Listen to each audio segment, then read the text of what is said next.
bapa sudah menjadi tanggungjawab buat mereka dalam memberi layanan yang sama rata kepada setiap anak-anak dan bijak menguruskan hal berkaitan keluarga tanpa mempunyai sikap pilih kasih. Kena sama rata walaupun seorang tu pandai, seorang tu tak pandai ke, ataupun seorang tu cantik, seorang tak cantik ke, korang kena sama rata. Very spesifik boleh dikatakan apa yang kita buat sekarang, apa yang diberikan kepada kita sekarang, itulah erti kemerdekaan. Wanita hari ini,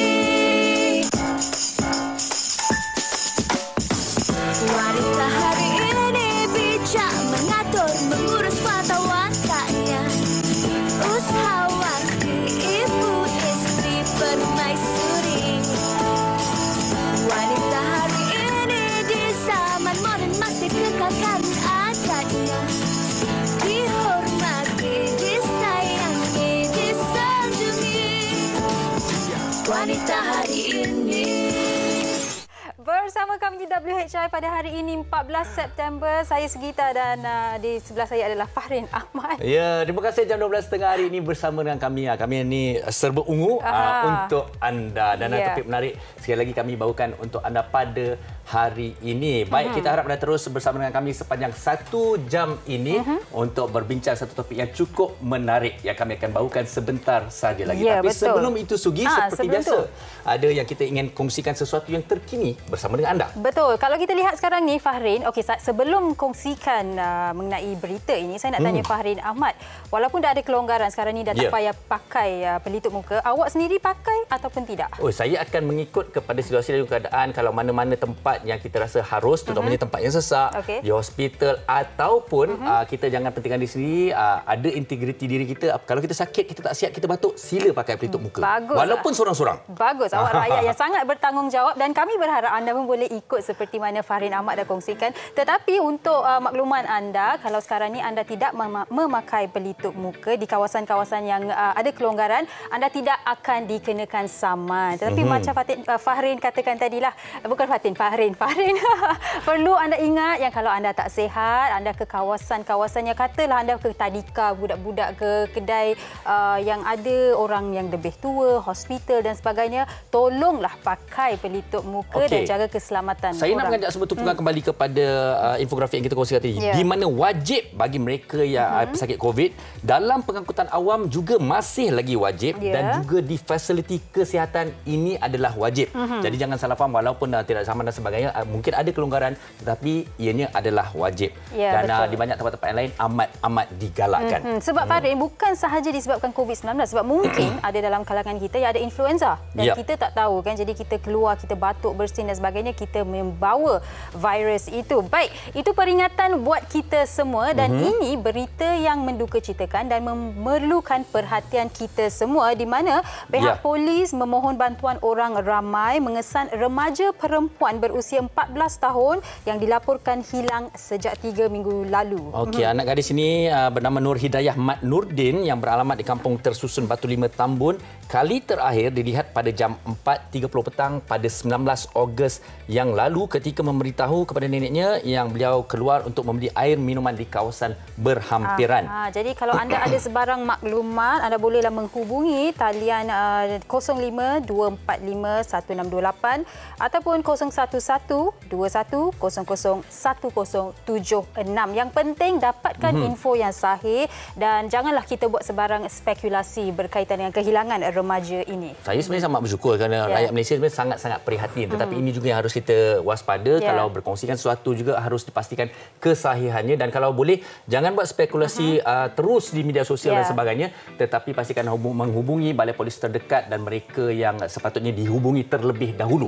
Kerana Fahrin, kadang-kadang kita buat spekulasi, betul. Mungkin niatnya baik. Tetapi di sebaliknya kita harus ingat ada keluarga yang menanti kepulangan adik ini. Jadi jangan kita buatkan keluarga panik, risau kan. Kalau boleh kita bantu mereka sebaik mungkin. Okey, baik. Hari ini kita nak bercerita mengenai kasih sayang. Tapi kasih sayang ini cukup indah kalau ia tanpa syarat. Tapi ada kalanya kita terlupa kalau bersyarat tu kadang-kadang ada yang tak perasan. Sebelum kita bincang lebih lanjut, Sugi, apa kata kita saksikan kompilasi TikTok ini terlebih dahulu. Jom kita saksikan. Kau punya gaya walaupun tak kaya, bukan paras rupa yang aku pandang sahaja. Mungkin kau lihatku banyak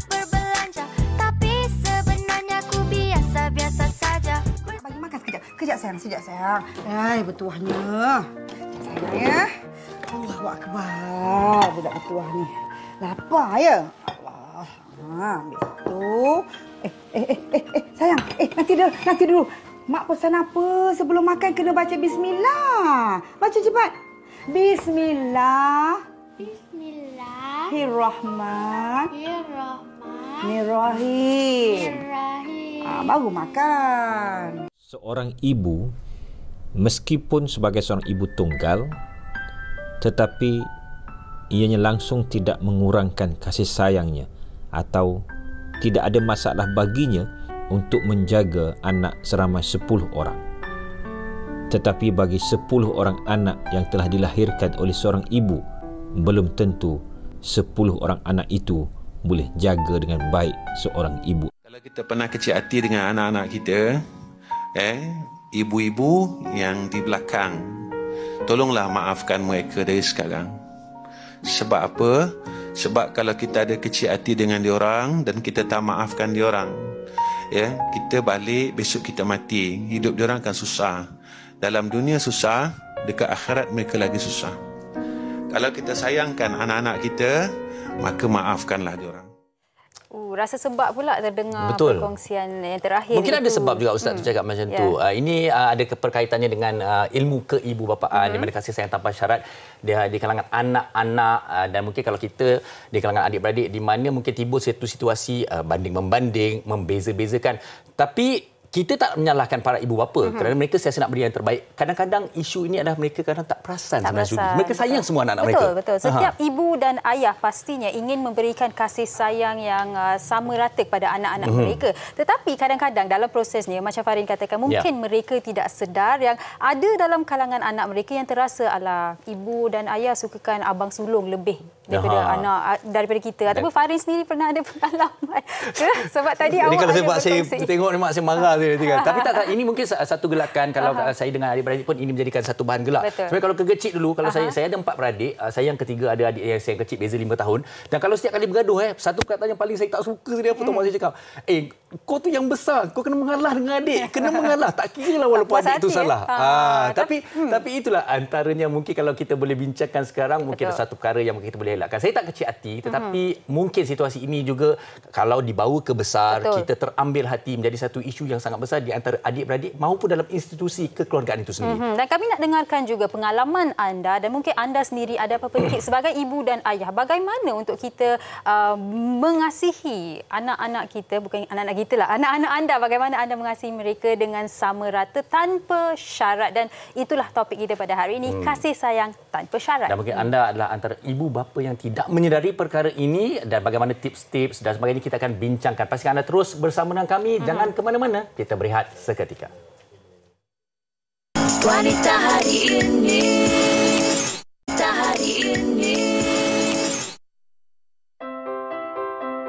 Ibu bapa sememangnya mempunyai tanggungjawab yang amat besar dalam mendidik dan membesarkan anak-anak. Sebagai ibu bapa, sudah menjadi tanggungjawab buat mereka dalam memberi layanan yang sama rata kepada setiap anak-anak dan bijak menguruskan hal berkaitan keluarga tanpa mempunyai sikap pilih kasih. Namun tidak dapat dinafikan sesetengah ibu bapa dilihat memberikan layanan yang istimewa atau bersikap berat sebelah terhadap anak yang lebih cerdik, cantik, rajin atau yang lebih percaya berbanding anak yang mempunyai kekurangan.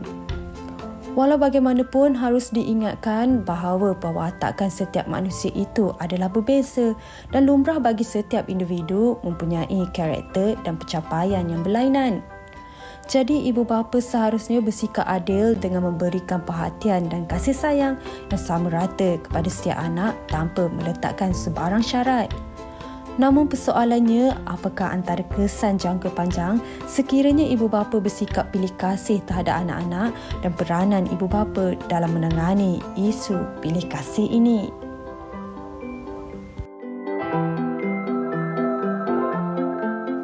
Baik, itu dia sedikit laporan berkaitan topik kita pada hari ini dan saya suka sangat penonton-penonton kita Fahrin Ahmad sebab mereka sudah mula berkongsi pengalaman dan komen mereka dan ini komen yang menarik perhatian saya dari Nur Laili.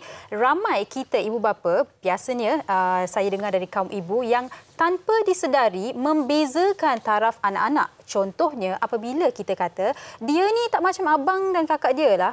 Dia ni senang nak handle, tak banyak ragam. Di situlah mulanya kasih sayang bersyariat. Dia nampak macam ringkas, nampak berseluruh. Tapi kalau anak dengar tu dia mungkin akan terasa ada satu perbandingan dan sebagainya kan. Okey, baik kita terus saja bersama dengan tetamu-tetamu kita di studio pada hari ini. Kita bersama yang berhampiran dengan Sugi, Datin Rabiqah Nur Al-Islam Ahmad. Terima kasih Datin bersama dengan kita. Terima kasih menjemput. Ini antara orang yang boleh benar-benar bercerita tentang kisah ni. Betul. Anak ramai ni.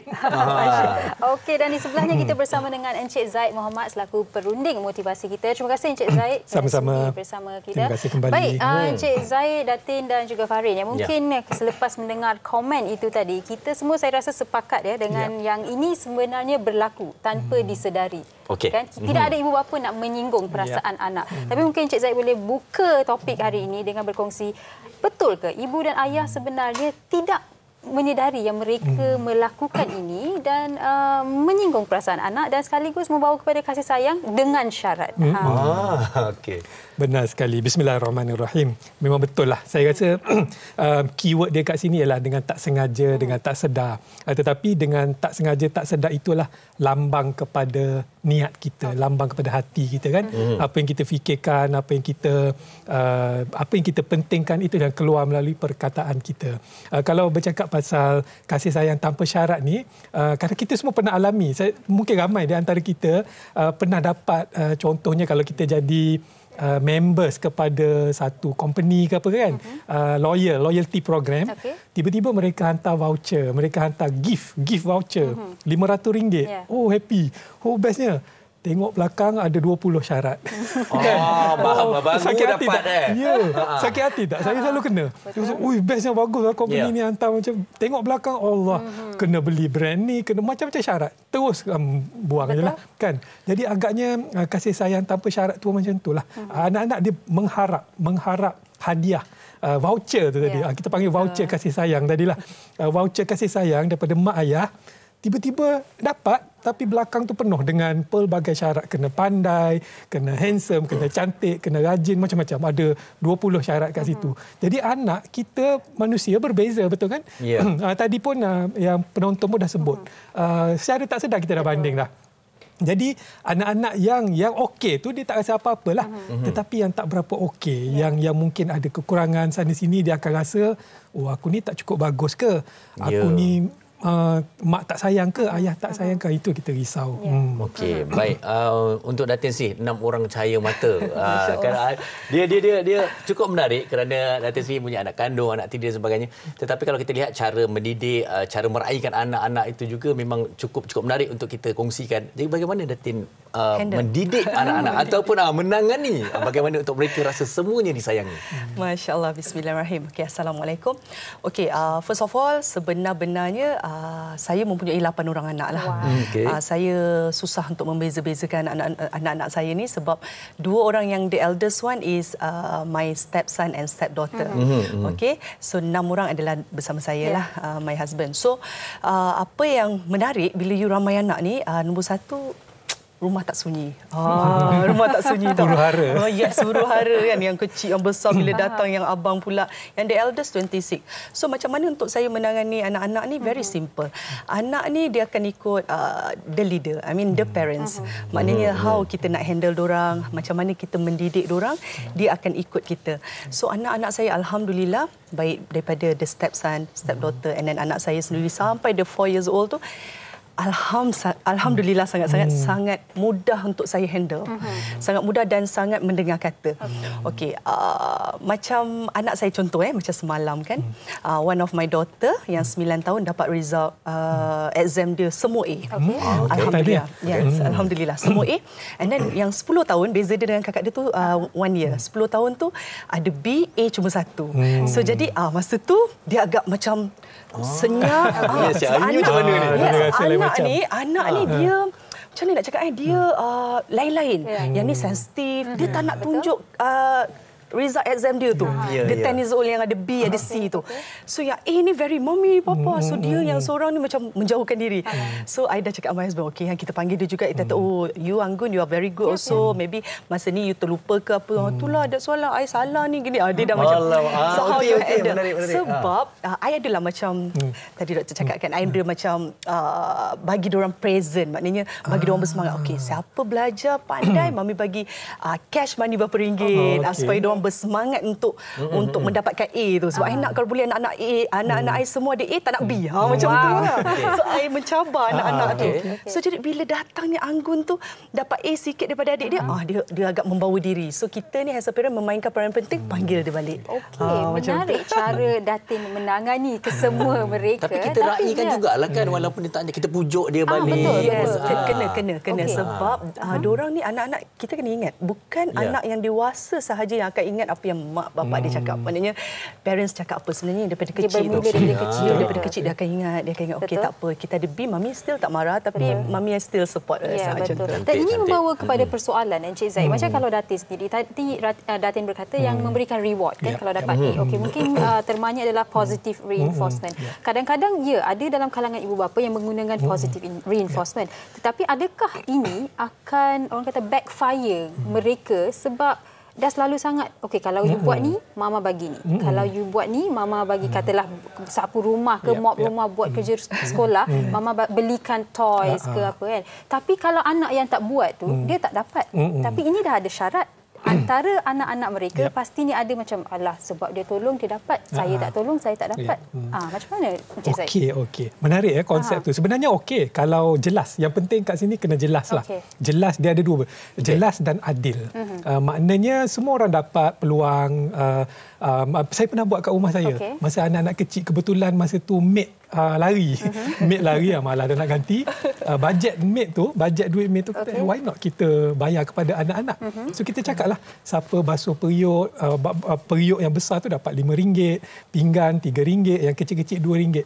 First time dalam rumah saya, anak-anak berebut basuh pinggan. Berebut basuh pinggan sampai gaduh-gaduh. Abang, kakak nak basuh periuk, nak dapat duit banyak. Dan sampai 3-4 kali sehari dia orang vacuum rumah. Sebab saya cakap vacuum rumah RM5. Lupa nak cakap seminggu sekali.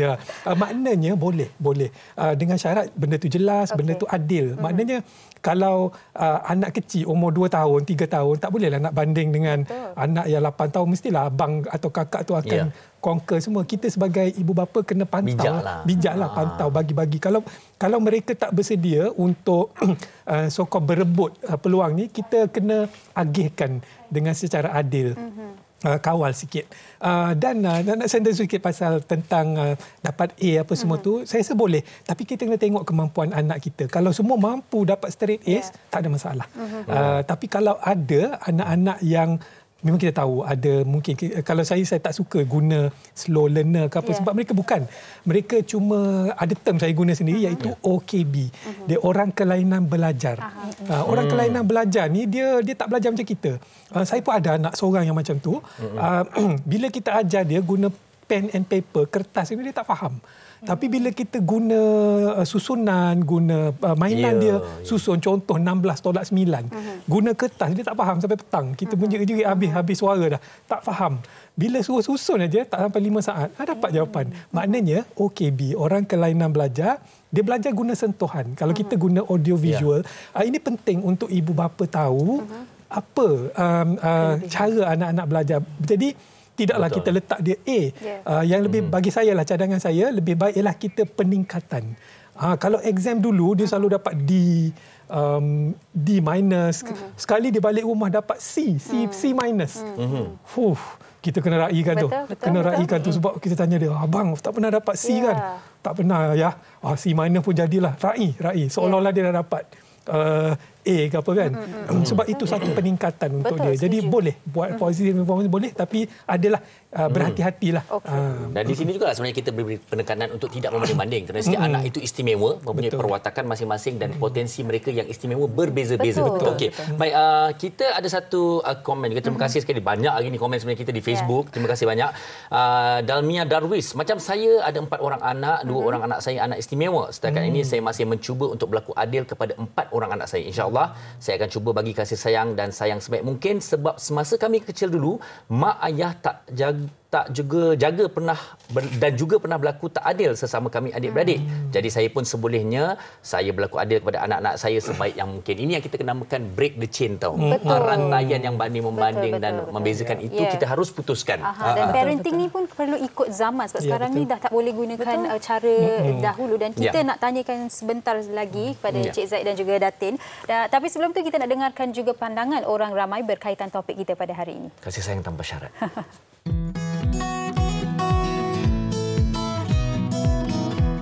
Cakap dia 2 orang anak, 2 perempuan. So perempuan 2 ni tak boleh nak bezakan. So kita kena sama rata, walaupun seorang tu pandai, seorang tu tak pandai ke, ataupun seorang tu cantik, seorang tak cantik ke, korang kena sama rata kasih sayang. Sebab kasih sayang mak ni dengan anak-anak kena ikhlas. Orang kata sebab kita yang melahirkan dia kan. Mami pun, Mami ada ramai anak. So bagi Mami mungkin diorang tak tahu yang Mami ni menyayangi diorang, kasihi diorang, beri segala apa yang diorang perlukan sama rata. So kepada anak-anak, pastikan you all pun juga kena faham ibu anda. Contoh mami sendiri, walaupun saya sibuk, saya akan sentiasa ingat diorang, saya akan sentiasa mendoakan mereka. Bukan kata saya lebih kepada yang sulung, lebih pada yang bongsu, lebih pada tengah, tidak. As for me, terutama anak-anak saya. Kalau tanya saya lah, walaupun saya tak ada anak, tapi saya juga anak. Tidak baiklah, harus ibu bapa berlaku adil kepada anak-anak, walaupun 10 anak, walaupun tak kisah anak ni berjaya ataupun tidak berjaya, harus layan dia dengan layanan yang sama. Sebab kadang-kadang nasib anak-anak kita ni kita tak tahu, ada nasib yang baik, ada nasib kurang baik. Tetapi kalau dia balik rumah, dia rasa balance lagi daripada ibu bapa, means dia dapat support lagi daripada ibu bapa dia. Sejujurnya lah, pengalaman saya sebagai emak kan, anak dah 2, which is memang agak, orang kata tak susah kot nak orang kata nak bahagikan kasih sayang tu bersama sebenarnya, which is kita hanya perlu tahu kelebihan setiap anak. Kelebihan anak-anak memang tak sama, di mana kelebihan seseorang tu mungkin ada kelemahan pada seseorang tersebut, tapi kelemahan orang tersebut adalah kelebihan pada kelemahan orang yang ada kelebihan adalah kelebihan pada orang yang ada kelemahan. Jadi pada saya bukan susah pun sebenarnya. Cumanya jangan melihat ke arah negatif atau macam kita cepat down kalau sekiranya anak kita tak capai apa yang kita expect. Baik, itu rata-rata mereka di luar sana juga turut berkongsi pendapat yang sama mengenai isu kita pada hari ini. Kalau boleh kasih sayang itu tanpa syarat. Baik, ini saya benar-benar terjentik hati saya nak membacakan komen ini. Mungkin ada juga berkaitan dengan apa yang Cik Zaid ceritakan tadi tentang slow learner dan sebagainya. Apabila kita tak sedar, kita bandingkan. Daripada Nurlaili Skandar. Pernah dengar luahan seorang anak lelaki berusia 8 tahun begini bunyinya. Mama, kalau depan orang, Mama jangan cakap abang ni degil. Abang tak dengar cakap, abang tak kerti baca, abang malu. Sedih dengar luahan anak ini. Tengok tak anak-anak sekarang pun sebenarnya mereka walaupun masih kecil mempunyai hati dan perasaan, dan kali ini mereka benar-benar ingin meluahkan. Ya, itu kuasa kata-katanya. Jadi sebaiknya kita janganlah, sebab kadang-kadang Datin dan Encik Zaid, kita tahu anak kita yang mana berpotensi lebih orang kata fast learner, slow learner. Tapi tanpa kita sedar, depan orang kita dia ni slow learner, tapi abang dia tu dia fast learner, cepat dia boleh tangkap semuanya kan. Dan ni satu lagi komen yang sangat sweet juga. Izahar berkata, ibu kucing saya pun pandai pilih kasih. Anaknya yang cantik dijilatnya, tapi anak yang kurang cantik dibiarkan. Mungkin bila kita baca tu, dia rasa macam kelakar. Tetapi realitinya sebagai ibu dan ayah, kita memang tidak mahu pilih kasih. Tetapi pastinya ada favoritism kan. Walaupun ada dua anak ke 3 anak 4 5 mesti ada favoritism. Dan Datin sendiri kan, Datin ada anak tiri, anak kandung. Pernah tak Datin sendiri ada Datin cuba konflik ataupun Datin ada konflik bersama diri sendiri. Macam mana saya nak berikan mereka kasih sayang yang sama rata? Okey, sebelum saya menjawab soalan tu. Datin macam bisik. Semua dengar. Sebelum saya menjawab soalan tu, saya sendiri ada 48 ekor kucing. Anak bulus. So jadi apa yang you baca tadi, memang betul. Nampak Okey, my cat ni saja. Kucing I baru lahir ada 3 ekor anak kitten. Seekor tu macam agak cacat sikit, agak macam problem lah. Digigit-gigitnya, digigit banting-bantingnya. Yang 2 ekor yang comel tu dijilat-jilatnya. Mungkin benda ni pun ada kaitannya, ada kaitnya dengan kita manusia, hamba Allah lagi yang sangat lemah. Kita ni sangat lemah. Nobody is perfect kan. So jadi macam saya pula, saya cuba sedaya upaya. 14 years back when I got married, I trying my best to be a good mother. It doesn't matter walaupun saya ni ibu tiri ke apa, tapi walaupun saya tahu ibu tiri tidak akan dapat mengambil tempat ibu yang sebenar, ibu kandung. Tidak boleh, tidak akan. Sebab kita letakkan diri kita dekat mereka. Of course kita sayang mak kita sendiri, macam tu. Tetapi as a parents dan as a, lagi tua daripada anak-anak, kita sepatutnya menunjukkan contoh yang baik. Itu yang saya jagalah. Maknanya saya akan masak untuk dorang, saya akan bercakap lembut dengan dorang, menasihati mereka. Tapi alhamdulillah anak-anak tiri saya sangat baik, sangat menghormati saya dan juga anak-anak yang lain, adik-adik dia yang lain.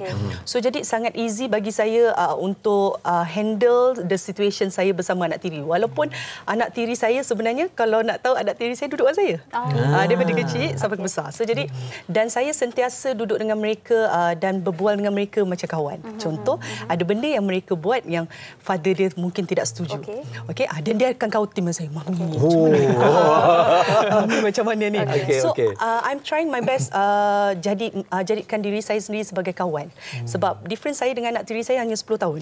The eldest kan.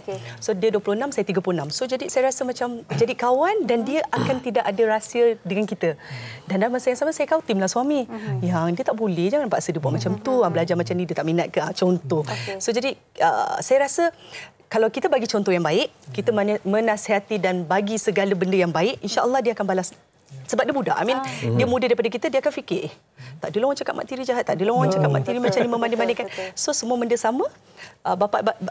Father dia, my husband bagi benda yang sama, I bagi diorang benda yang sama. Very simple lah. Tapi kan? Datin, sejujurnya realitinya pasti ada favoritism tak dalam sebagai seorang ibu. Sebab pastinya ramai ibu yang tengah menonton sekarang ni pernah ada konflik yang macam mana adakah saya mengasihi anak sulung saya lebih daripada anak kedua? Adakah anak sulung ni lebih special daripada anak kedua?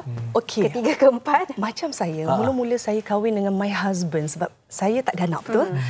Saya agak, diri saya sendiri agak macam sedih, agak macam, alah tu anak dia, macam tu. Ada, of course, betul, mesti ada macam, saya tak ada anak, Tapi saya kena kuat, saya kena accept yang saya kawan dengan my husband, saya tahu dia duduk beranak 2. So saya kena terima 2 anak ni. So bila 2 anak ni datang dekat-dekat dengan saya dan saya bercakap lembut dengan mereka dan kita treat dia nice sebab saya suka anak-anak saudara saya. So saya treat my anak tiri ni nice. So jadi diorang secara tak langsung jatuh cinta juga dengan kita. Suka dengan kita dan dalam masa yang sama tiba-tiba saya pregnant. So jadi bonding, benda tu rasa macam walaupun anak tiri tetapi they are my daughter and son. Jadi ia proses macam yang sangat natural lah. Sangat natural. Awal-awal tu mesti ada rasa macam mana nak menarik hati dia.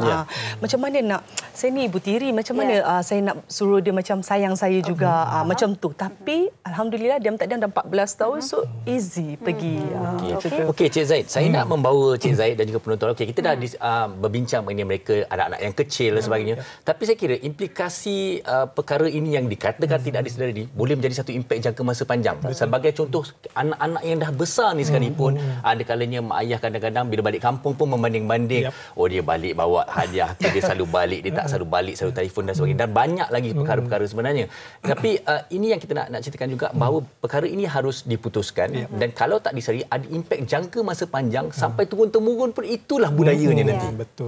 Betul, saya setuju sangat. Sebab kalau kita tengok terbuktilah makhluk Allah SWT ni semua ada perasaan, pilih kasih ni memang ada. satu perasaan naluri manusia. Jadi dia menjadi ujian kepada kita untuk melawan. Sebenarnya itu nafsu. Sebab seronok, kita of course kita tertarik dengan anak yang baik dengan kita. Kat pejabat pun sama, pejabat pun ada kan pilih kasih, favoritism kan. Pun bos kan dia suka pilih orang yang rajin bantu dia. Pun ada. Tapi pejabat lain ceritalah. Dekat rumah betul macam Farin sebut, kesan dia akan orang yang dibanding-bandingkan nanti dia akan buat balik kat anak-anak generasi akan datang kan. Jadi sampai bila benda ni tak putus. Jadi seeloknya kita cetuskanlah perasaan ni bahawa semua anak tu istimewa. Anak tu anugerah daripada Tuhan, hadiah kan. Saya selalu pesan kat saya juga. Sebab saya pun ada perasaan tu kan, anak ni yang baik dengan kita, pandai ambil hati, of course kita akan tertarik dengan dia. Tetapi tanggungjawab kita tak boleh kita nak lepas semata-mata anak tu kita suka. Anak kita yang ada so-called problem sikit, ada masalah sikit, kita malah nak layan, tak boleh. Sebab itu adalah tanggungjawab. Saya yakin benda ni lah. Macam puan yang hantar tadi, anak dia 2 anak istimewa kan. Dan 2 orang so-called normal. Sebenarnya sama je. Cuma yang istimewa tu mungkin perlukan lebih perhatian dari segi masa, tenaga dan keluarga tersebut kena bagi tahu dekat semua anak-anak kena berlaku adil. Dan kita kena faham konsep adil ni bukan sama rata. Bukannya 2 jam seorang spend masa dengan anak. Ada anak tak perlu masa 2 jam pun, 1 jam pun dah cukup. Tapi yang memerlukan banyak perhatian, mungkin kita kena bagi tahu dekat yang lain, kita buat satu tim. Macam tim bola gitu kan. Memang teamwork. Keluarga ni teamwork. Kalau anak perlu bantuan, lain-lain semua pakat bantu. Ada yang mungkin lemah dari segi akademik kan. Minta tolong yang pandai tadi, yang bijak tadi. Bang, kakak tolong adik tak faham 16 tolak 9 macam mana, jom kita pakat tolong dia. Dapat 5 orang pakat tolong, adalah jumpa satu cara yang adik tu faham agaknya kan. Jadi itu pun salah satu cara. Macam sebab Farin tanya saya macam mana cara nak break the cycle tu. Inilah antara cara-cara dia, teamwork. Bawa bersama-sama. Kita melatih anak-anak untuk saling meraihkan, saling menghargai. Dan bukannya bangga-bangga, kau tak ada ni. Kita nak complementing. Bercakap tentang itu juga. Ini ada satu yang saya nak bacakan, tapi memang ada dalam Facebook. Saya ringkaskan namanya, Nedi lah. Okey.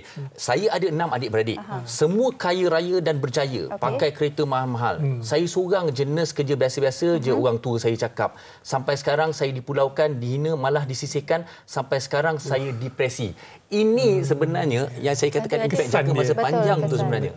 Dan ini kalau kita tak tangani, kita tak bincangkan, bahaya. Itulah yang boleh jadi. Ya, betul. Dan mungkin Datin, kita nak tanya Datin juga, pandangan Datin. Mungkin ada dalam kalangan mereka yang sudah ada anak sendiri dan ada yang terfikir untuk mengambil anak angkat, ataupun ada yang sudah ada anak angkat dan selepas ni baru nak buat perancangan untuk dapatkan anak kandung sendiri kan. Tapi mereka risau, ada konflik. Bolehkah saya memberikan kasih sayang yang sama rata kepada kesemua mereka? Bolehkah tanpa syarat ni? Banyak persoalan yang pastinya ada. Sebab kadang-kadang kita mengasihi anak saudara kita tu macam anak sendiri, walaupun tak ada anak kan. Tapi itulah kecantikan kasih sayang. Saya percaya satu benda yang Allah Ta'ala bagi dalam diri kita masing-masing, benda yang natural. Maknanya benda yang you ni penyayang atau you ni pura-pura penyayang. Benda tu pasti ada dalam diri setiap insan, setiap manusia. You ni penyayang ke, beri kemanusiaan ke, kan ada orang ambil dera-dera, pukul-pukul, campak-campak. So jadi daripada awal, penonton kat rumah semua, daripada awal, sebelum kalau you ada niat nak ambil anak angkat, fikir 100 kali. Kerana realiti diorang bukan darah daging kita. Jadi sampai satu tahap mungkin you diuji dalam keadaan mungkin budak tu nakal ke, you tak pernah ada anak kan, 5 tahun kahwin, 7 tahun kahwin tak pernah ada anak. Jadi budak nakal you macam you sekali dah tepuk je, you pasti nak tepuk-tepuk lagi. Maknanya sekali you dah tangan budak, pastinya you akan kaki memukul. So jadi pada pandangan saya kepada semua orang lah, kalau sebelum you decide untuk nak mengambil anak angkat, fikir 100 kali. Maknanya adakah you ni betul-betul ikhlas? You ni seorang yang penyayang? Husband you, pasangan you boleh terima tak? Jadi sebab benda ni bukan main-main. Benda ni melibatkan nyawa anak. Itu yang kalau tak betul-betul boleh ada kes penderaan apa semua. Fikirlah. Anak tu amanah sebenarnya. Amanah yang paling besar. Macam saya sendiri dengan contoh, macam saya sendiri dengan anak tiri saya dalam satu family. Kita nak buat kasih sayang tu sentiasa ada. Even anak tiri saya kenal daripada umur dia 11 tahun, sekarang dia 26 tahun. Okey, macam mana saya buat? kita orang mesti ada buat syarat antara saya dengan suami tiap-tiap malam makan kena bersama. On table 12 anak. Maknanya bukan 12 anak, maknanya termasuk parents 10 orang mesti dah ada on table. Kadang-kadang dengan maid-maid kita ajak makan sekali satu table tiap-tiap malam.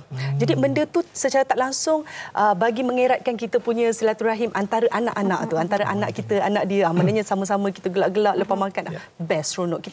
Kita kena menciptakan sesuatu yang indah dalam menciptakan sesuatu yang indah tu. Yang penting jangan banding-bandingkan anak-anak kan. Jangan, bahaya. Okey, baik Cik Zaid, di penghujung perbincangan kita seringkasnya berikan kesimpulan dan juga rumusan mengenai topik kita bersama dengan para penonton. Kasih sayang tanpa syarat. Kasih sayang tanpa syarat. Okey, simple je lah. Ambil kata-kata Farin tadi, anak-anak adalah amanah dan kita pasti akan diuji.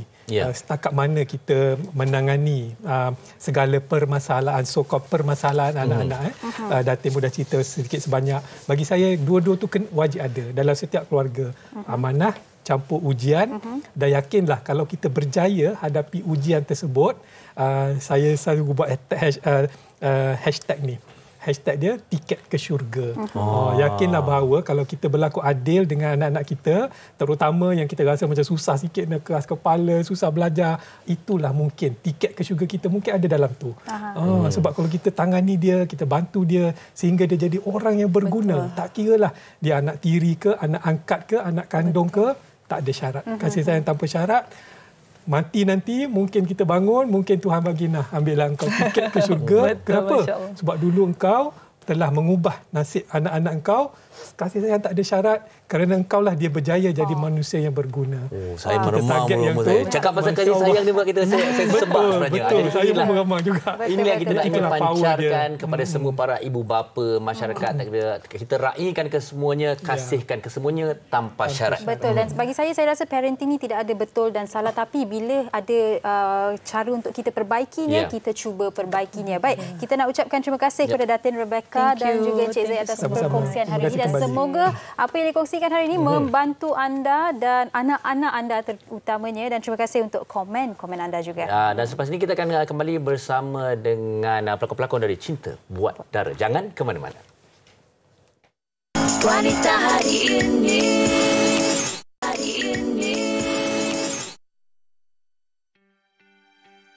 Tapi untuk saya maksud kemerdekaan very specific, boleh dikatakan apa yang kita buat sekarang, apa yang diberikan kepada kita sekarang, itulah erti kemerdekaan. Sekadar bermula sebagai hobi mengumpul mangkuk tingkat lama dan beberapa barangan yang diguna pakai oleh masyarakat India dahulu kala, pasangan suami isteri J. Prakash 44 tahun dan isterinya M. Punita kini mempunyai koleksi barangan antik yang membolehkan mereka mengimbau peristiwa penting Malaysia, terutamanya berkaitan kemerdekaan di Indian Heritage Museum yang terletak di Pulau Pinang yang diinspirasikan sendiri oleh mereka sejak tahun 2018 lagi. Koleksi kemerdekaan saya memang boleh katakan tak banyak sangat, tapi ada yang special yang sampai sekarang kita memang tengah cari juga. Something kalau kata special sangat, bendera Pulau Pinang sebelum merdeka tu dengan jata negeri Pulau Pinang dan juga jahitan Union Jack dan juga bendera Melaya dengan 11 garisan. Okay, kalau nak katakan barang koleksi kegemaran saya ni, saya lebih suka kepada kerjaya saya. Saya seorang jururawat. Berkaitan dengan kejururawatan, saya ada barang picagari yang lama, yang gelas punya, kaca punya, lepas tu ada stetoskop lama, lepas tu ada lencana jururawat Malaya punya. Sekarang ni Lembaga Jururawat Malaysia, dulu Lembaga Jururawat Malaya. Saya ada koleksi lencana tu. Lepas tu berkaitan dengan kejururawatan, saya ada koleksi asing saya sendiri. Pernah diiktiraf sebagai pengumpul paling banyak dalam Malaysia Book of Records, pengumpul barangan antik dari Pulau Pinang itu berkata koleksi barangan berkaitan sejarah kemerdekaan negara adalah yang paling berharga dan mempunyai nilai sentimental yang tersendiri bagi dirinya sebagai rakyat Malaysia. Okey, kalau dalam collection semua tu, sentimental value yang paling involve bendera Pulau Pinang yang masa saya belajar kat UK saya dapat tu. So yang tu memang sentimental yang paling tinggi sebab bendera itu yang menjadikan saya start fikir mengenai koleksi-koleksi Malaysia. So memang yang tu saya ada sentimental tinggi sangat dan juga I ada numbers gambar Tunku Abdul Rahman. Saya tak tahu kenapa tapi saya macam tertarik dengan gambar Tunku Abdul Rahman sebab father I memang cerita banyak pasal period Tunku Abdul Rahman sebagai Perdana Menteri yang pertama di Malaysia, apa dia punya contribution, macam mana dia treat semua orang tu. So dari kecil I memang tertarik dengan Perdana Menteri kita yang pertama tu, and memang saya sampai hari ini anything related pasal Tunku Abdul Rahman, memang saya orang pertama pergi berdiri. Even masa saya start buat koleksi, tempat pertama saya dengan my wife pergi Memorial Tunku Abdul Rahman. Semoga usaha dan minat yang ditunjukkan oleh pasangan suami isteri ini dapat menerapkan lagi kesedaran serta memupuk perasaan cinta terhadap warisan dan sejarah negara buat semua generasi, tidak kira peringkat umur.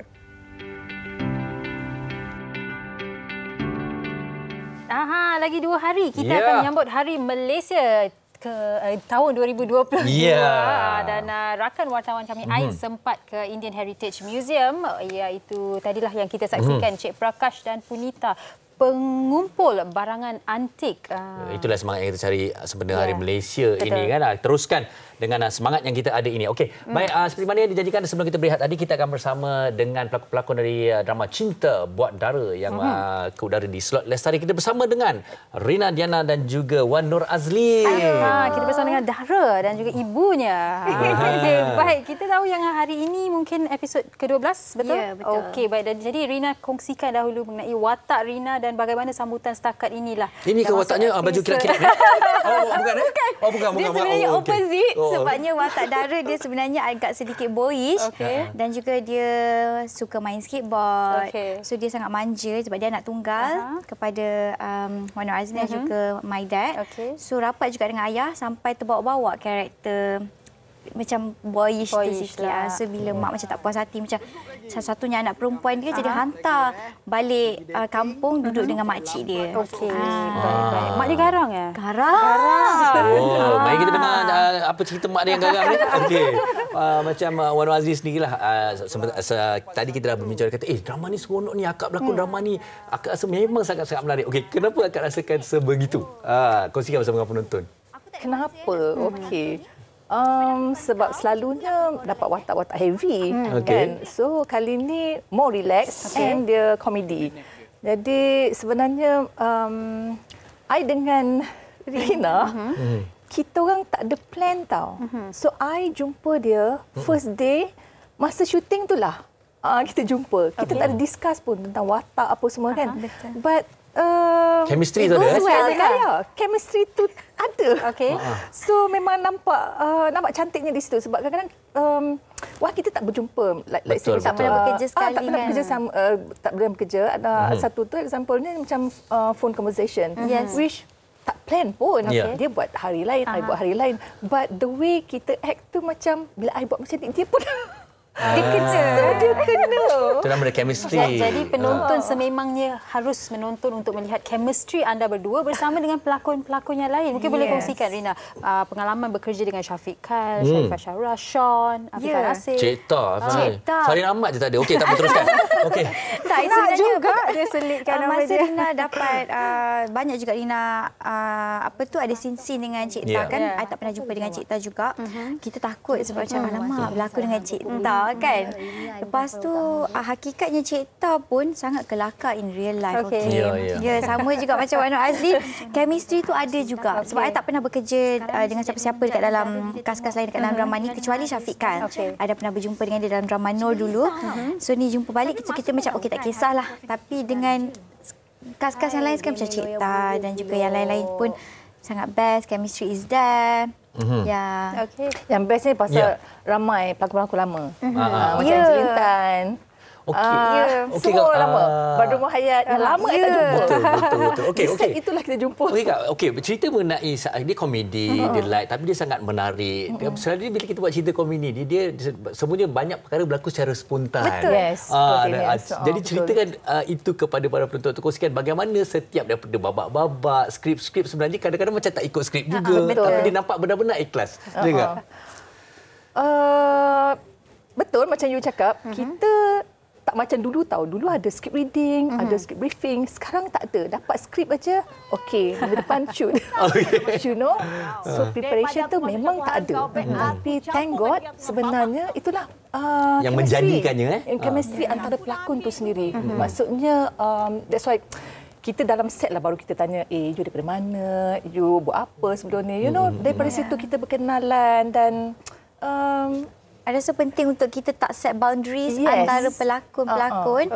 Sebab mungkin setengah orang macam, mungkin dia takut nak approach pelakon lama ke. Macam Rina sendiri mungkin masih baru lagi kan. Jadi takut nak approach pelakon-pelakon. Tapi perasaan tu mungkin kita ubah kepada macam, kita respect dia sebagai pelakon lama. Tapi kita jangan set boundaries.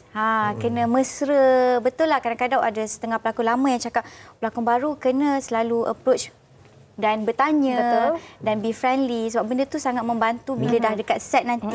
Sebab bila ni awak yang cakap. Kawan betul kawan ni tak ada attitude dekat set kan? Okay. Ada attitude tak? Mama cakap. Itu professionalism. Tapi Rina sendiri kan, tadi Rina dah kongsikan ya, Dara ni dia tomboy sikit. Apa persamaan Dara dan Rina, Diana? Persamaannya adalah mungkin Rina rasalah. Personally, nenek I selalu cakap, Mina, you ni kasar. Nenek dalam cerita? Tak, nenek I in real life. Nenek I in real life selalu cakap, Mina, you ni kasar lah apa semua. So kali ni I cakap, Mak, Mina dapat watak yang kasar, yang macam sesuai dengan Dara ni. So memang I boleh link juga. You know, ada sisi-sisi I yang kasar juga. So agak tak ada masalah juga nak bawa watak Dara tu sendiri. Cerita sikit mengenai watak Syafiq Kyle dan juga chemistry bersama dengan beliau. Arina sebelum ni dah pernah berlakon dengan Syafiq Kyle, tapi watak dalam drama Nur tu tak berapa nak banyak sangat. Jadi dah pernah berjumpa. So tak ada masalah sangat dengan Syafiq. Syafiq pun I tak sangka pula dia adalah seorang yang kelakar. Sebab selalu kan dia bawa watak-watak serius juga semua kan. Tapi dia pun ada cakap juga yang Syafiq kata dia nak try juga bawa watak-watak kelakar, cerita yang very straightforward, light apa semua. So dia kata okeylah, selesa juga berlakon dengan dia. So tak ada masalah juga. Berlakon dengan dia. It's not bukan senang sebenarnya nak bawa watak yang light ni tahu, sebab kita nak orang terhibur. Betul. It's not that easy. Sebenarnya bagi saya lah. Antara cabaran juga. Because I selalu memang watak heavy. Orang lama. So yang ini nak adapt kan I have to macam overact lah. Overacting sikit. Ya. So masa first day tu jumpa dia, macam mana ni? Dah lah dengan kita ada discuss kan nak overact tu kan. So alhamdulillah dia memberi. Dia memberi, sangat memberi. That's why dia nampak cantik. Dan di situlah nampak versatility-nya sebagai seorang pelakon. Dan mungkin anda berdua boleh menyeru mereka untuk menonton Cinta Buat Dara setiap hari Rabu hingga dia banyak episod lagi kan? So apa ending dia? Tak boleh bagi silakan. So korang kena tengok Cinta Buat Dara ni sebab karakter yang ada dekat dalam ni pun memang very best. Dia di slot Lestari, kita ada 20 episod setiap Rabu hingga Sabtu pukul 9 malam. So malam ni ada.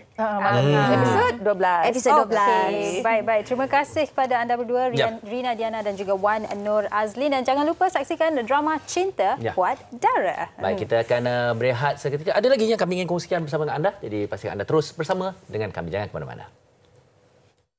Wanita hari ini. Wanita hari ini.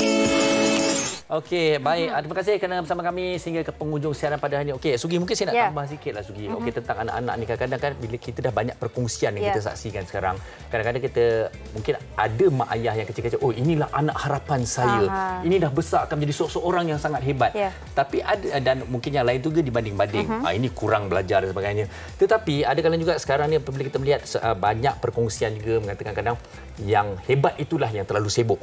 Kurang meluangkan masa. Mungkin ada banyak materialnya, tetapi anak yang mungkin dikatakan dulu kurang itu lah yang menjaga ibu bapanya sehingga ketua. Jadi itu mungkin kita kena pertimbangkanlah, Zuki. Betul, dan mungkin tukarlah persepsi kita kan.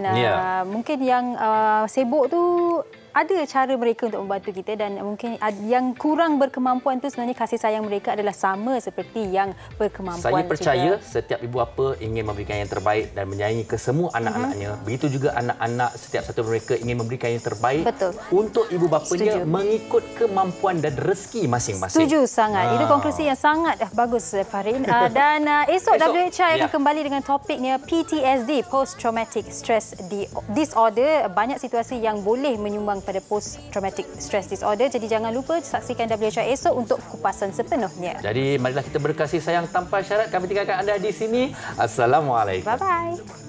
Baik budi pekerti, tapi cekal hati dia tabah berani pendidik. Puteri dalam hal jati diri dia permaisuri kepada si suami, kepada anaknya dia ratu di hati. Tunggak keluarga, kalau bukan dia siapa lagi? Wanita hari ini bijak mengatur, mengurus mata wataknya. Usahawan ibu istri permaisuri. Wanita hari ini di zaman modern masih kekalkan adatnya.